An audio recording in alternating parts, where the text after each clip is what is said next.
Struggling to edit Wikipedia without breaking things? Learn the simple 6-step process to edit any page safely and publish in under 2 minutes. First, we'll find the article you want to edit. Then, open the source editor. Make your change, and finally publish it. Let's start.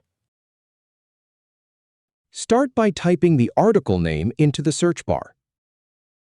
Then, from the list of search results, click on the correct article to open it.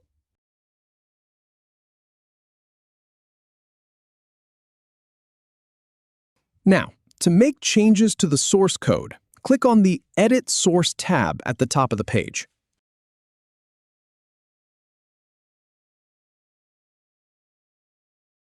Go ahead and make the necessary changes to the page content directly in the editing box.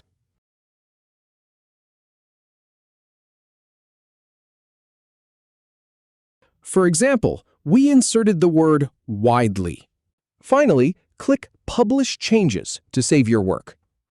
If you have any feedback or if any info is inaccurate, please leave a comment below. We'll do our best to answer or redo the video if needed. Thanks for watching.